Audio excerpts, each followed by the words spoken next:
Ma conclusion de l'examen de ce dossier, c'est que le flacon de Josacine qui a été amené à l'hôpital, qui contient du cyanure, ne peut pas être à l'origine de l'intoxication cyanhydrique que la petite Émilie a subie. J'en avais entendu parler par la presse, en fait, et l'affaire me paraissait jugée. Je sais que le coupable, M. de Perroy, avait cherché à rencontrer des toxicologues cliniciens, dont Chantal Bismuth, et ensuite le docteur Robert Garnier du Centre Antipoison. Mais en fait, il s'est tourné vers moi parce que j'avais beaucoup travaillé sur les intoxications cyanhydriques. On était en train de développer un antidote. Voilà, c'est ce qui m'a amené à rencontrer M. de Perroy. La toxicologie clinique, elle consiste à voir des patients vivants d'abord, ou au bord de la mort, mais pas encore décédés. Et donc là, on va essayer de dégager en fait les symptômes qui sont caractéristiques d'une cause qui va être le poison. La preuve définitive va cependant être apportée par le dosage, c'est-à-dire la toxicologie analytique. On travaille main dans la main, il y a d'un côté un tableau clinique qui doit être compatible et un dosage sanguin qui doit expliquer les symptômes observés, dans leur nature et leur gravité. Donc c'est les deux pans. La toxicologie analytique sans la clinique, c'est très difficile. On va dire que c'est un problème de méthode, très délicate, très performante à l'heure actuelle. Et donc cet aspect-là est de laboratoire, parce que nous sommes au chevet du patient. Les choses qui ont attiré mon attention, ça a été le dosage du cyanure. Le dosage du cyanure qui a été fait, qui rapporte 5 mg par litre de cyanure sanguin, ce qui est 2 fois la concentration mortelle déjà. Cependant, ce qu'il fallait noter, en ayant parcouru le dossier, c'est que cet enfant avait bénéficié d'une réanimation initiale. Donc elle avait été remaniée par le traitement. Dans un cas d'une mort par cyanure, on trouve la personne morte, il n'y a pas de soins qui sont prodigués. Là, compte tenu du fait que même si son état était extrêmement grave, il y a un essai de réanimation, ce qui veut dire qu'on pose des voies veineuses, qu'on va perfuser des liquides, mais que ces liquides, comme le cœur est en arrêt, vont rester, on va dire, dans le sang, ils vont avoir un effet de dilution. Donc j'ai fait une correction de ça, puisqu'il y avait des données qui me le permettaient, et en fait, la valeur de concentration de cyanure dans le sang qui était avant réanimation pouvait être estimée à 7,2 mg par litre, ce qui est considérable. 3 fois la dose mortelle. Pour vous donner un ordre d'idée, même sur les victimes d'incendie, je n'ai jamais été jusqu'à une concentration aussi élevée de cyanure pour des sujets qui étaient trouvés décédés. C'est monstrueux. La concentration 7,2 mg par litre de cyanure, c'est vraiment considérable. Le cyanure est un poison terrible, puisqu'il va abolir en même temps toutes les fonctions vitales d'un individu. La conscience, c'est-à-dire que la personne perd conscience, c'est la première chose qui apparaît. Va survenir ensuite un arrêt respiratoire, il n'y a plus de respiration, le cœur s'arrête. Toutes les fonctions vitales, en très peu de temps, sont abolies. Ce qui se passe, c'est que quand on prend un multiple de la dose létale, on raccourcit le délai d'apparition de cet arrêt des fonctions vitales.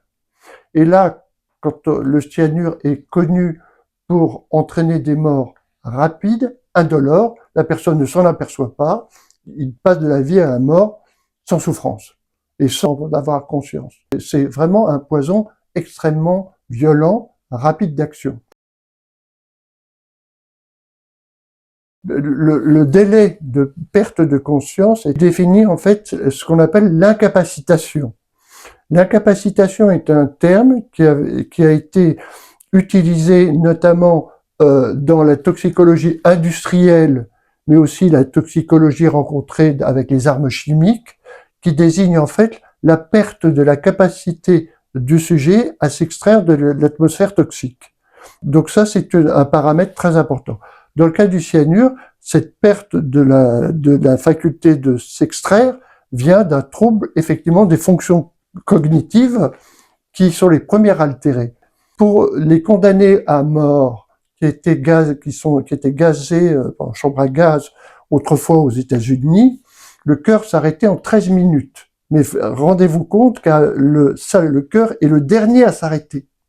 Qu'avant le patient, le condamné a perdu conscience dès que l'injection a commencé, à 0,1 mg par kilo, on a déjà une syncope, d'accord?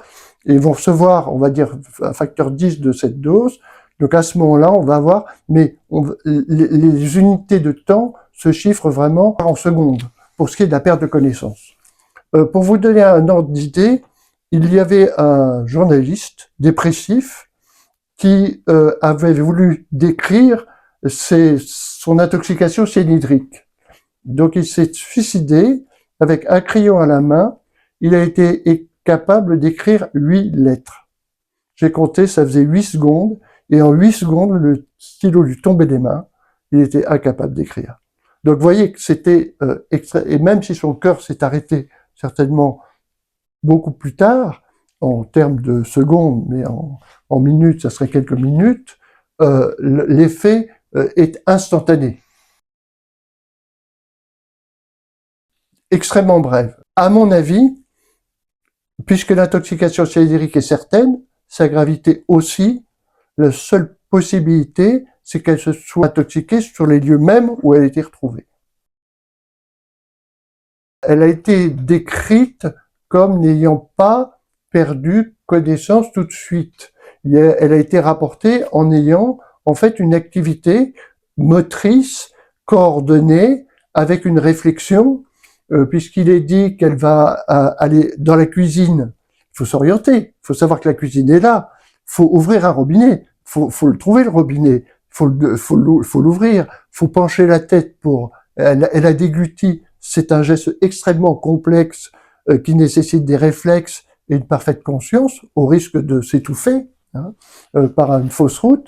Donc tout ça, aller monter des étages, aller boutonner une robe, aller s'habiller, tout ça c'est impossible avec la concentration de cyanure sanguin qu'elle avait.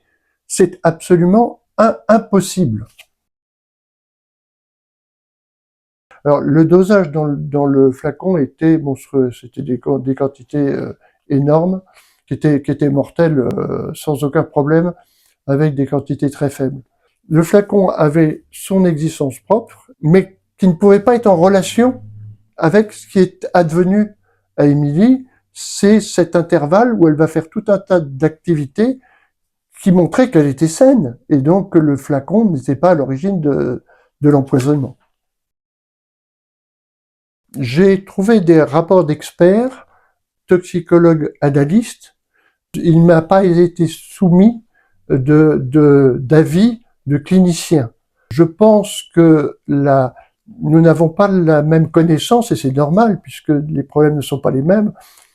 Nous, il s'agit de voir des gens vivants et d'essayer de les maintenir vivants. Dans le cas des analyses, c'est d'avoir un dosage le plus exact possible et le plus spécifique possible. Donc nos problèmes divergent complètement. Donc on va dire que toutes les réponses qui ont été faites ont été, je dirais, livresques, mais sans chercher à coller à la réalité des faits.